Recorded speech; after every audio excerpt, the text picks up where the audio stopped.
Coming up on Network Africa, Kenya admits cash crunch as workers threaten strike.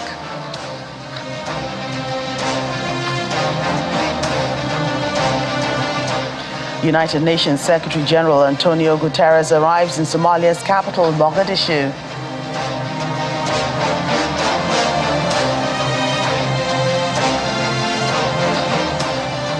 And more from the United Nations. The Food Relief Agency investigates humanitarian food theft in Ethiopia.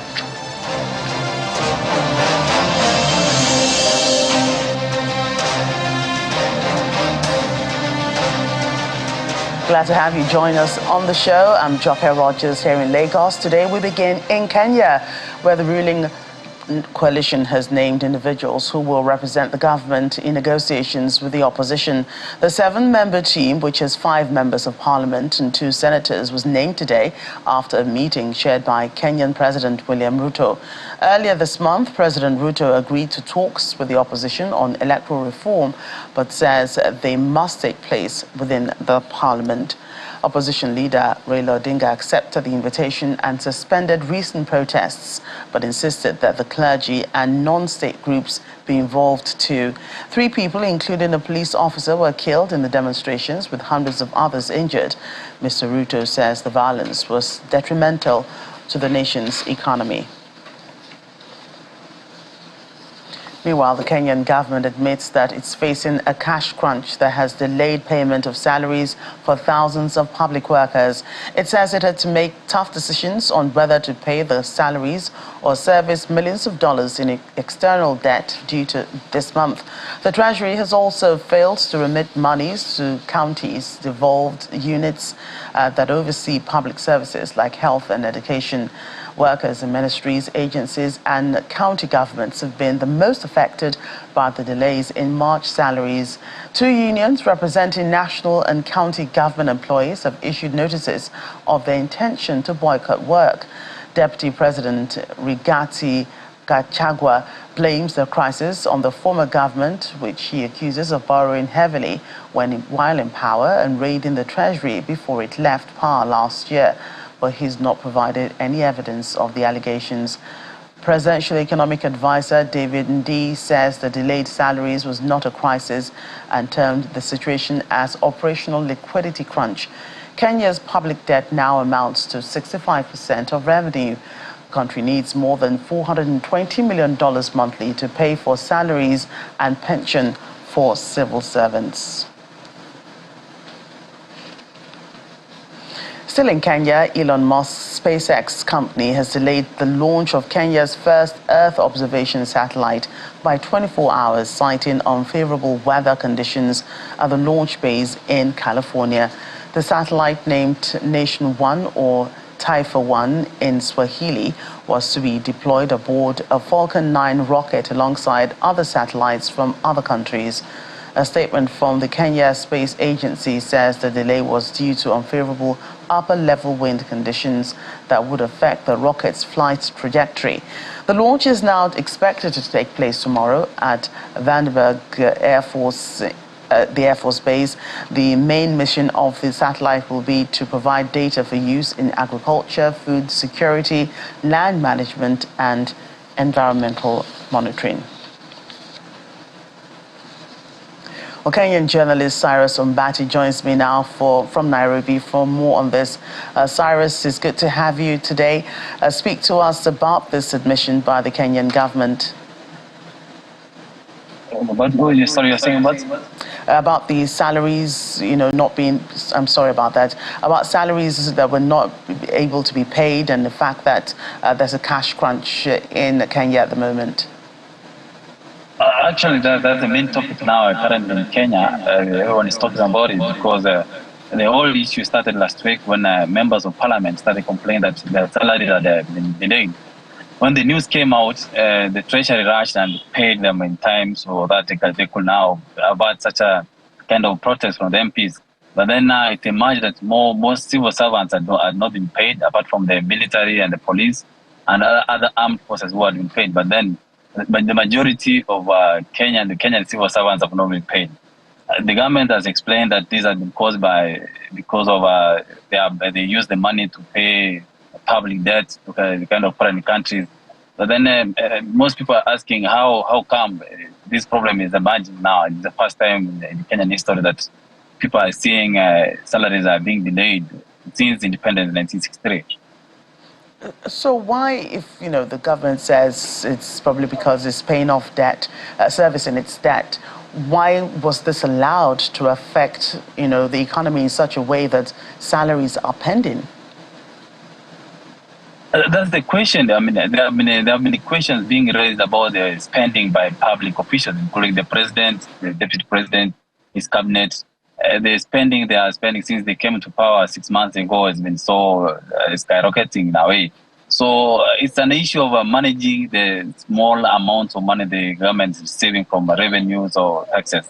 But then people have been seeing, even David Ndii, who is the advisor of the president, the one you mentioned about, himself will say that the government is wasteful. He says the government and he's saying people are wasting money, traveling unnecessarily, buying new vehicles, renovating new offices, employing so many civil servants.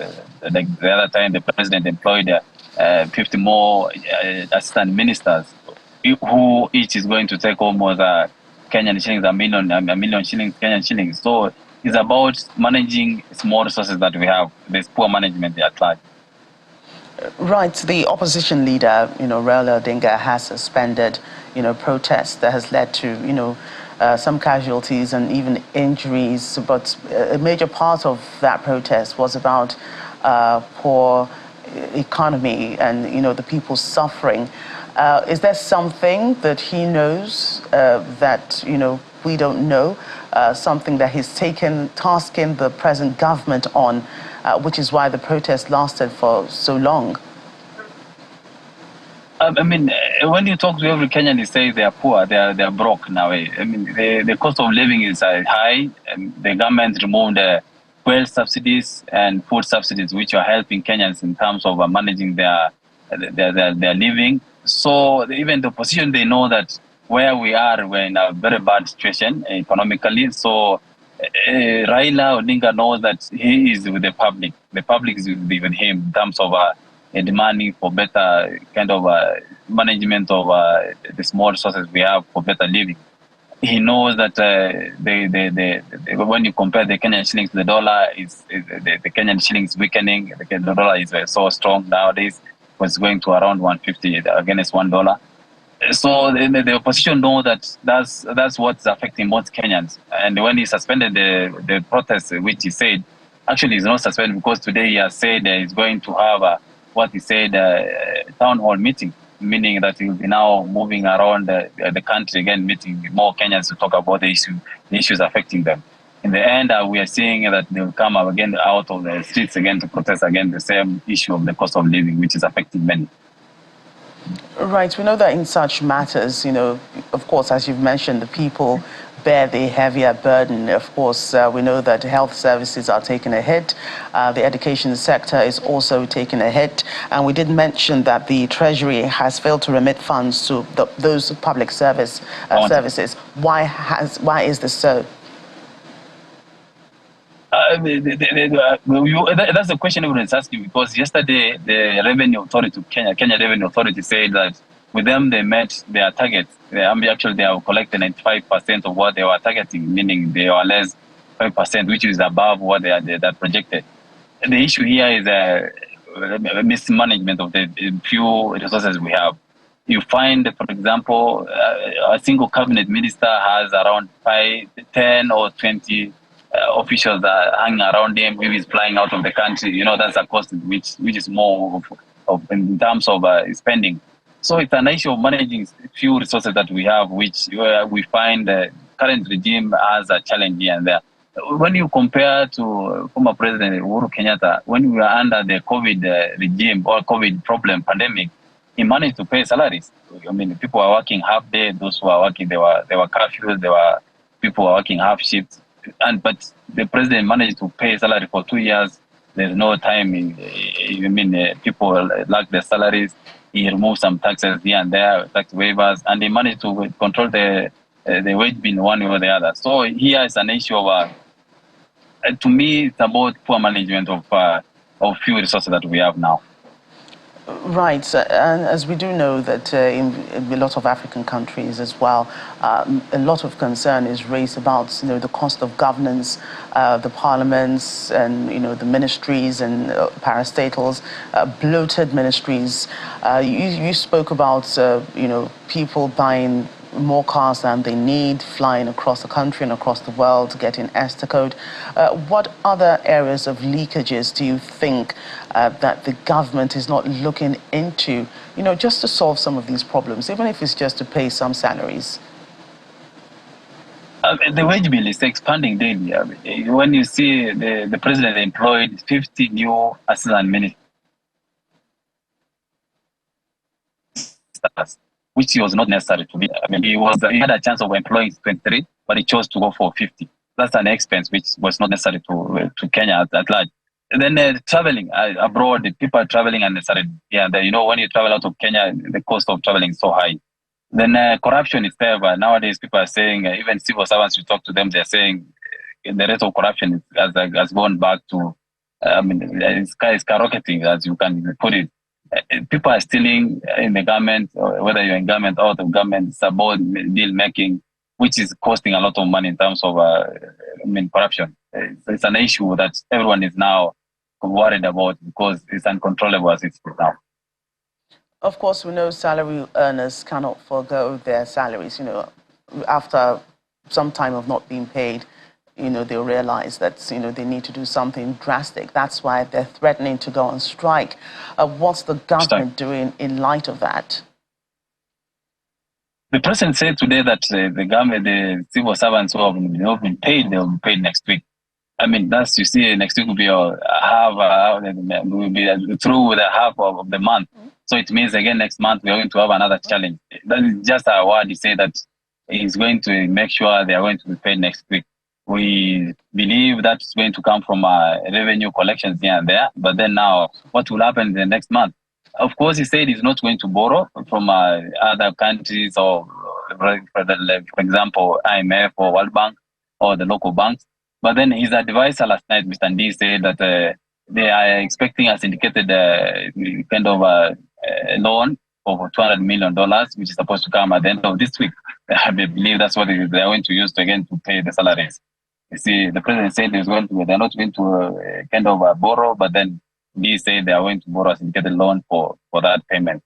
So they hope that people will be paid, but we don't know about next month.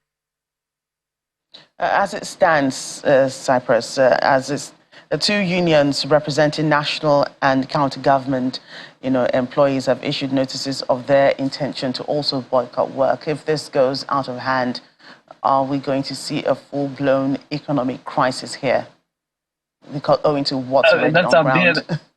You're right. Because you see, when you see civil servants going on strike, it means no one is coming to work. Because apart from the soldiers and military and police who have been paid, now it means the bigger chunk of civil servants are not going to come to work because they are protesting because of lack of pay. It's an embarrassment. It's going to affect the country economically. It's going to add more problems to. It's going even to give Raila Odinga more now voice to talk about the issue of cost of living. It's an issue that the president must take a head on and make sure that it's solved at all costs. Well, Cyrus, thank you for those updates and thank you for your time always.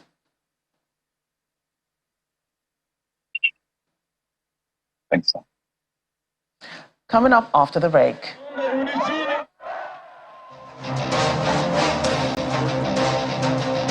Sudan misses deadline to form a civilian government. Details in a moment. Do stay with us.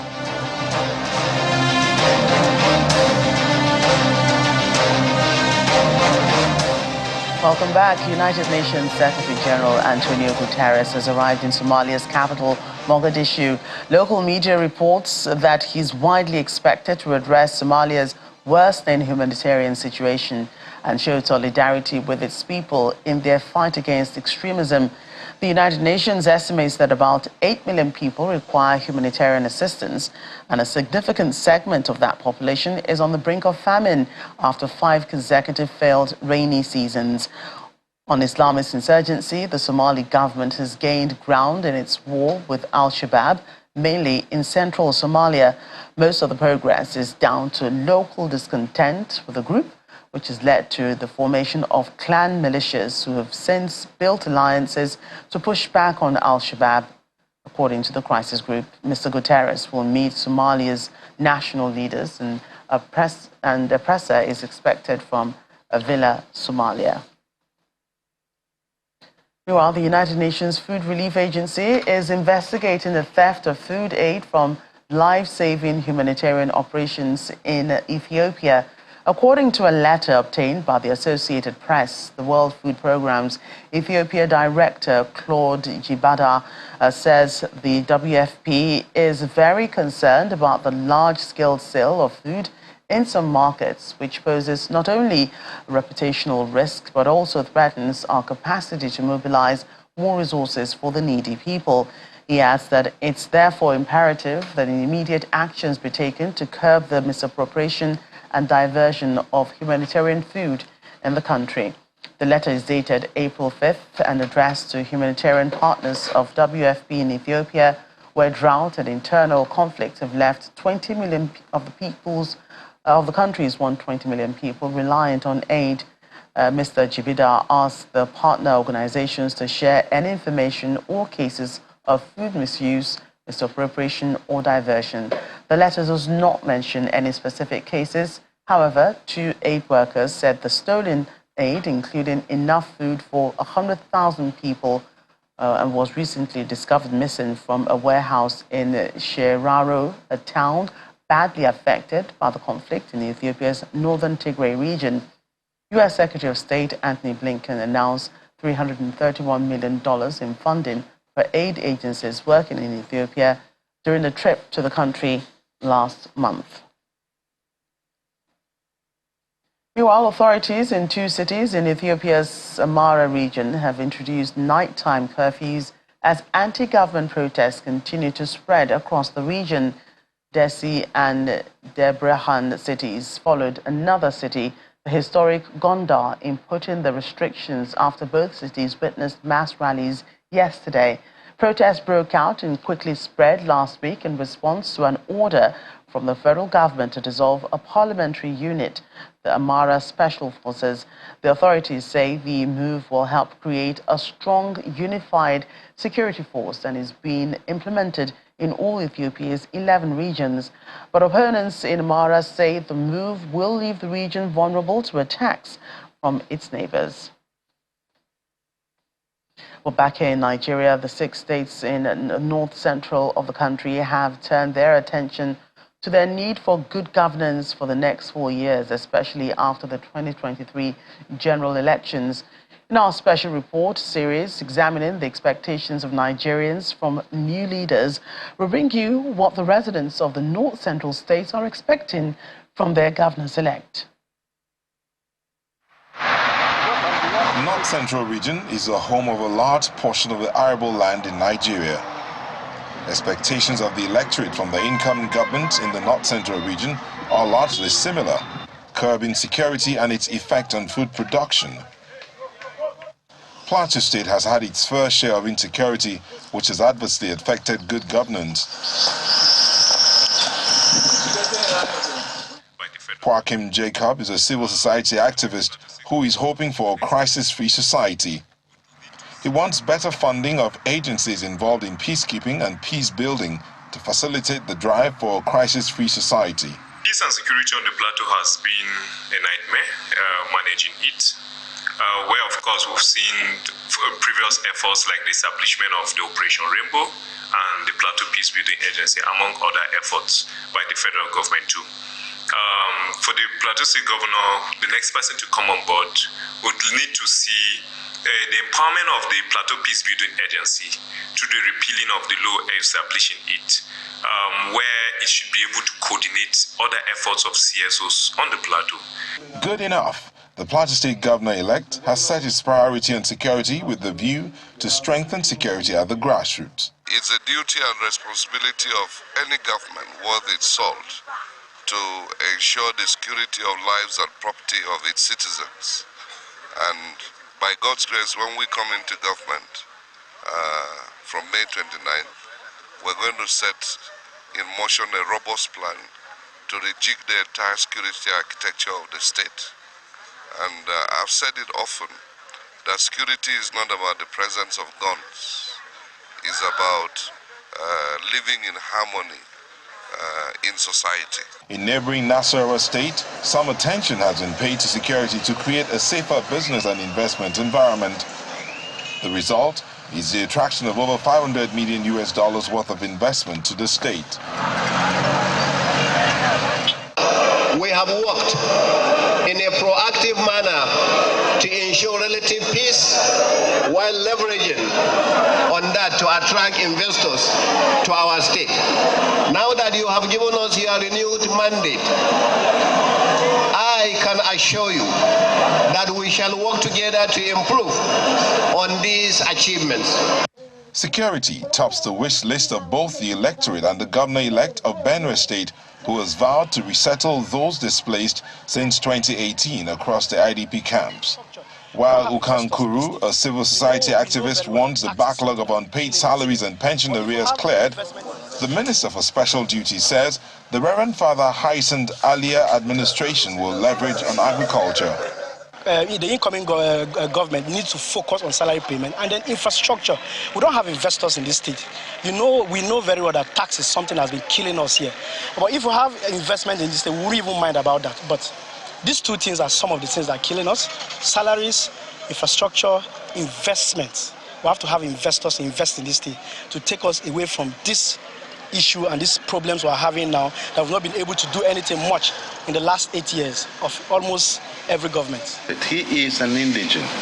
He's aware of the problems that have confronted us, the difficulties we have faced and the deficiencies observed in the provision of essential amenities and the provision of healthcare services, and even the issue of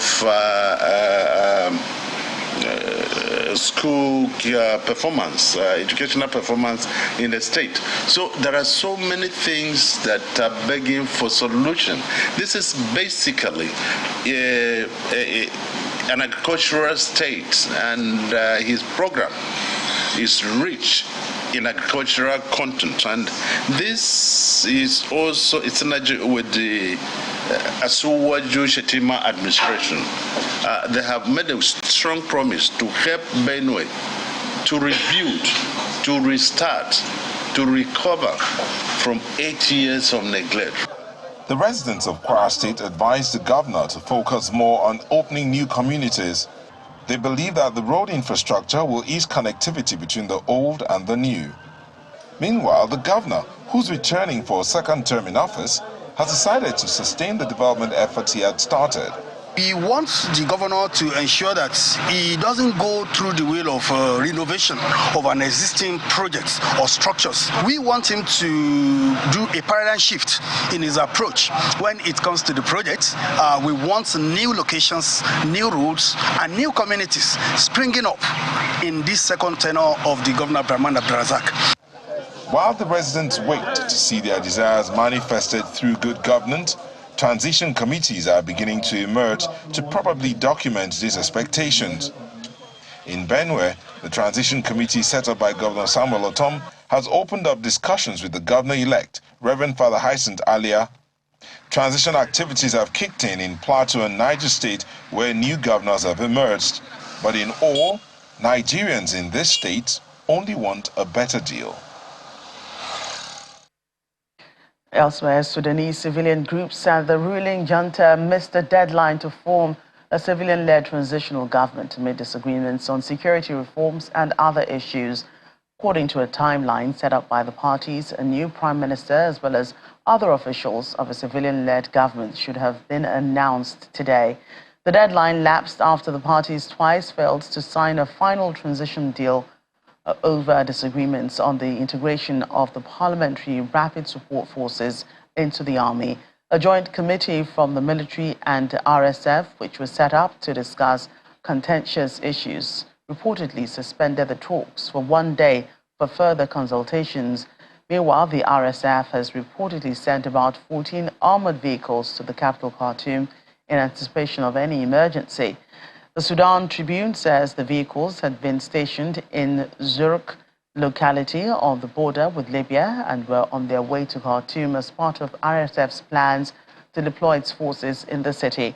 The Sudanese army and the RSF had, in recent weeks, been mobilizing their troops in the capital.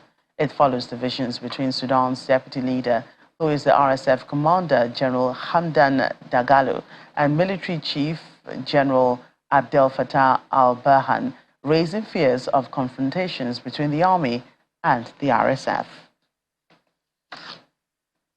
That's the program today. Thank you for watching. I'm Joke Rogers.